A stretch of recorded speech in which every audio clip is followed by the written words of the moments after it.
I wanted to do a little talking video about some of my Deep Purple Mark IV bootleg videos that I've been doing recently. I haven't done a talking video in some time, and which I explained in one of my other videos when I was talking about some of the David Coverdale stuff.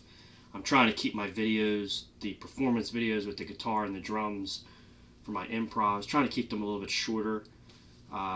After looking at some of my old videos, I just kind of felt that I wanted to separate the performance and the talking and the tutorial and the dissection, try to separate it to save some video time, and also to try to organize my videos a little bit better. And also some of the videos where I do a lot of chit chat and I just ramble on, and I kind of realize that some of the videos were kind of drawn out, and I kind of wanted to separate the performance videos, separate that from the talking videos like I'm doing in this one right now. And I got something special I wanted to show because I'm very OCD with my album collection in the vault, I like to call it, in my house. And I just picked up a few rare, two of them are very rare, but one of them is extremely rare in regards to Deep Purple Mark IV live albums or bootlegs. And I want to kind of talk about it a little bit. And I also, again, want to talk about this video only, mainly about the Deep Purple Mark IV 1975 to 1976 Come Taste the Band Tour bootleg shows that I've been doing on the drums. I just want to talk a little bit about it and kind of explain some things, and again, just to kind of celebrate, have a beer, and talk about my projects I've been doing. So recently, the last show that I did, well, before we get there, let me just get this out there, that the Deep Purple Mark IV bootlegs drum performances or improvs that I've been doing are, I mean, to be honest, they're rough, because I'm playing along with bootlegs, so it's very poor sound quality. They're not professionally mixed and remastered like they should be. And, well, not that they should be, I just wish they were, because, again, they're bootlegs, so they weren't really meant to be recorded at all. And technically, I guess, like, making bootlegs, well, it's illegal if you're selling them.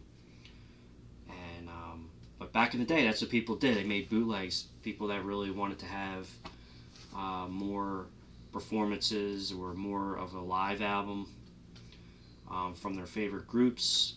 There would be people out there, I guess, that were trying to make a buck, and they would make bootlegs, and not just to try to make a buck, but there were just people out there like me that were just like big fans of bands like Deep Purple and wanted to really hear every performance that people like me could possibly hear or get our hands on. And for collectors and just big Purple heads like myself. And so, having a bootleg collection is pretty rare. There are bootlegs out there, been floating around for years for a lot of bands. But in this case, we're just going to talk about Deep Purple Mark IV in this video. And just recently, well, again, before we get there, so the bootlegs I've been doing, they're rough. I mean, I know that. I've watched them. I've seen my playing. The sound quality of the bootlegs is very, very difficult to play along to. I did the best I could.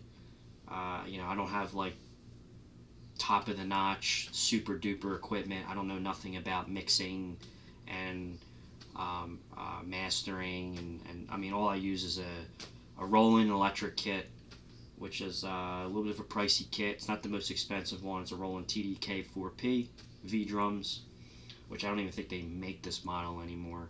I found out.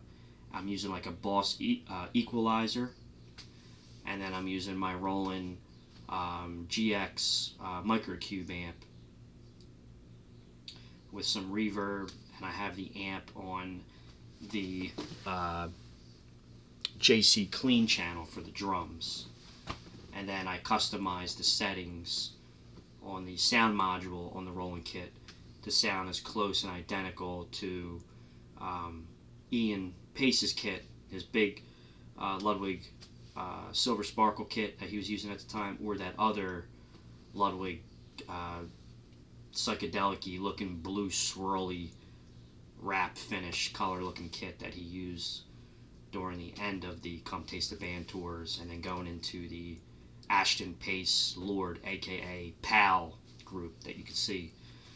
You'll see him use that kit, which is also a Ludwig kit as well. So I try to tune it up to that as best as I can. And when I do the tuning and the adjusting the settings, the sensitivity, what cymbals am I going to use on the ride, different crashes, I base the sound check off of the Long Beach show that we know, which we'll get into in a second, which is that live Deep Purple Mark IV, February 27th, 1976, with the bonus tracks from the Springfield, Massachusetts show. I believe it was like January 23rd, 1976. Rare live album that we know as Live in Long Beach, Live at Long Beach Arena, On the Wings of a Russian Foxbat.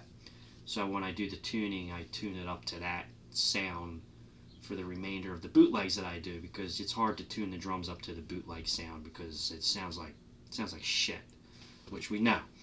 So it's very hard to play along with that stuff, and it's rough. I mean, you can see me getting off. I'm struggling. I can't really hear what's going on because it's so distorted.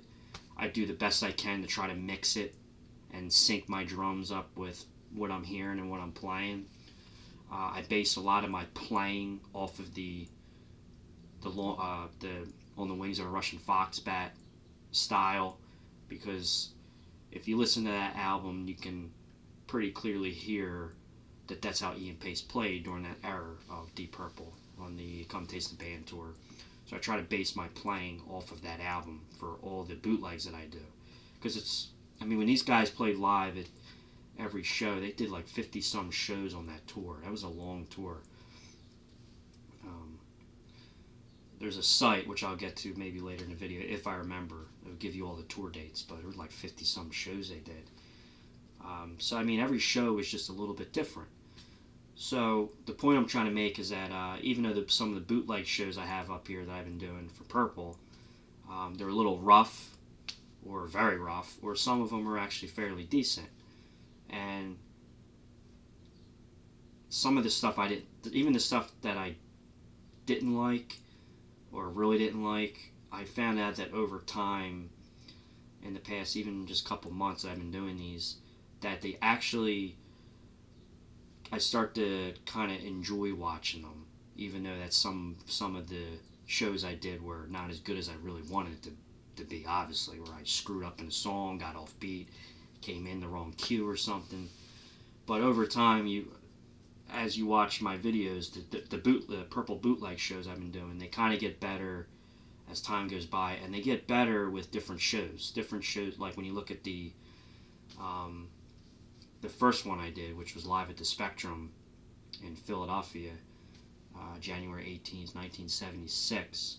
If you look at that show, and then you go on my playlist, you watch that, and then you watch me do the second show. I think it was like the New York show at Radio City Music Hall, and whatever it was after that. I've done so many, I forget now. My playing starts to get better, and it makes it realistic, like as if I felt like I was on tour with the band. Like I just kind of got better, as the group said they got better as the tour progressed, because they started to learn the songs and their cues a little bit better.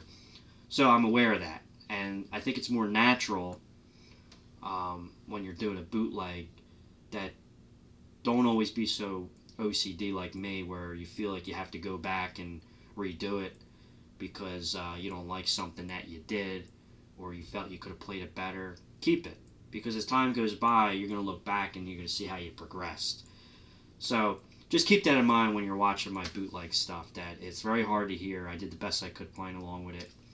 I kind of wanted to do something special with Purple, like these bootleg play-alongs, because there's not a lot of people out there doing, that are Purple fans like myself, that are going to be doing some bootleg wash-up, you know, shows, you know, floating around on YouTube. So I thought it'd be pretty cool to play along with it. So I hope you enjoyed. I did the best I could with them. I do have a few more that I'd like to do, and eventually I'd like to do them on guitar, but I'd have to rehearse and learn all the songs and do a sound check all over again with the guitar. It's separate world. I'm gonna plug my camera in real fast because it's about to die. Sorry.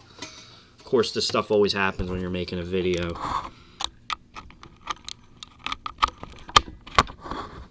Okay. So, anyway, so I just wanted to get that out there. So I apologize for the mistakes in the videos. No disrespect to Ian Paice if my playing was atrocious in some of the videos, because, again, I can't hear it. It's a bootleg. It's washy sounding. It's distorted. But I did the best I can. So I hope you guys, if you watch the bootlegs that I've been doing on my playlist, the Deep Purple drum covers / improvisations, which is the name of the playlist on my channel, Rockstars92. If you watch him, just take that into consideration. And the other thing too is the bootlegs, they sound better, the ones that I played along to, if you use headphones, really nice headphones, or if you have really nice speakers on your device, whether it's your computer you're watching on, or your smart TV, or your phone. Try to have really good speakers. The mixing sounds a little nicer. But anyway, so I wanted to get that out of the way. And the other thing I wanted to show off was that the last show I did was live in Auckland, November 13th, 1975. And I obviously am like a huge collector when it comes to rock and roll albums, and even some of the bootlegs. The Purple ones, ever since I started the Purple projects, some of the bootlegs are really, really hard to find, and I can never get my hands on them.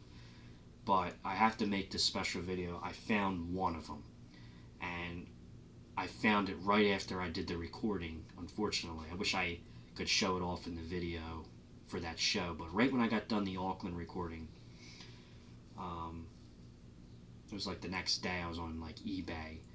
I found a copy of the Come Taste the Auckland live at Western Springs Stadium in Auckland, New Zealand, November 13th, 1975. This was the last Deep Purple Mark IV bootleg show that I did on my channel so far. So go check it out. Again, it's not perfect. I had a lot of fun doing this show and all the other ones as well. But I just wanted to show this off. I just got this. I didn't even open it. I'm embarrassed to tell you how much I spent on it, but I saw this. I had to get it. I'd like to get the other ones if I could find them. They're very hard. This came from Japan. Excuse me. By the way, it came from Japan. I bought it on eBay from Japan. I never even opened this yet, so this is gonna be like an unboxing video. So I'm gonna take this thing out and check it out. Come Taste the Auckland.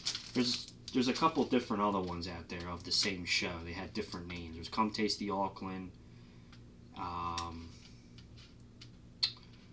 I think there's another one out there. I think it's in my description, called Baptism of Fire or something like that, which I think is the same show, just a different title. But this is the one I got, Come Taste the Auckland. And yeah, here it is. So it's a double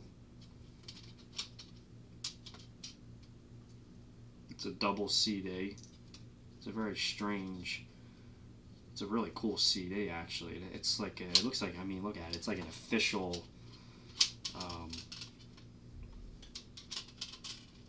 bootleg here. I mean, it's like very professionally done. It has like a weird kind of like a hard fabric or something on the CD, which is kind of cool. So I think I'm gonna play it maybe tonight and listen to it. But there goes the inside. It's 2 CDs. And a couple years ago, when I first started the Deep Purple project, let's see what time I'm at here, I sold the Miami show, the February 8th Miami show, at the Jai-Alai or the Hi-Alai or the Hui-Hali, I don't know. You know what I mean. I think I'm pronouncing it wrong. It was a arena in Miami, which I did that show as well on the drums, if you want to check it out on my channel. Which also, by the way, was one of the rare recordings where they played Dealer live, and I screwed it up in the end of the song. You can see me, I just get off. I couldn't hear it, I just messed up, you know, in general. My stupid fault, but did the best I could with it. But check it out at that show. But they had the Miami show bootleg I saw a couple years ago, and the price I saw, I was like, I'm not spending that. Now I kind of regret it. I think it was only like $50, and that's cheap for a bootleg. This was I paid a pretty penny for this, but I really wanted it for my collection. So there it is again. So I just wanted to show it off. So yeah, this was I did this show on the drums. Eventually I'm going to do it on guitar. I'm trying to get something together. I don't know when. It's just going to kind of just pop up on my channel one day. It could be like 2 years from now, who knows. But just, you know, stick around, and I'm going to keep uploading videos. So there it is. Come taste the Auckland. Live at Western Springs Stadium, Auckland, New Zealand, November 13th, 1975, which is during the early leg of the tour, during the Come Taste the Band tour. It's probably only like maybe like the first couple weeks or something. They were probably in that. So I can get it back in the bag here. And I think I'm going to end the video here, but I'm going to do another video. I'm going to talk about some other stuff here I got. I'm just trying to keep these videos a little bit shorter. So there it is. I just wanted to show it off. The Come Taste the Auckland album that I picked up. Came from Japan. I waited like 3 weeks for it. Glad it's in good hands, and going to keep it in the collection here. So thanks again for checking out the videos. Stay safe. And yeah, keep watching the channel, subscribe to it, and yeah, again, I appreciate people that are out there watching. I don't have a whole lot of people watching my videos, but if you are out there watching it, just, you know, keep in mind about the bootleg stuff I'm playing along to. It's more just for fun, and also to save these recordings that we have out there, and I just want to play along with it and test myself in a position of doing everything in one take, as if it was a real concert, to see how good I could do it. And some shows and some songs I did from certain shows were just better than others. For example, I'll just throw it out there. I really like the live version I did of Burn at the Philadelphia show at the Spectrum. And real quick about that show, if he's watching, I don't know if he is, but my next door neighbor was at that show, and that's how we started getting friendly. We started talking. I think he said his mom took him to the show, and I'll keep him anonymous. And I thought that was pretty cool. I never thought my next door neighbor was someone that saw Tommy Bolin. God, I wish I was like at that show. That's amazing. But he was at the January 18th show, 1976. Which was kind of like the second leg of the Come Taste the Band tour. So shout out to him. And I'll see you in the next video, guys. Thank you very much. Rock on, Rockstars 92. I'm going to end it with this ice cold beer called Tropical Biatch by Flying Dog. So cheers, thank you very much, and I'll see you in the next video.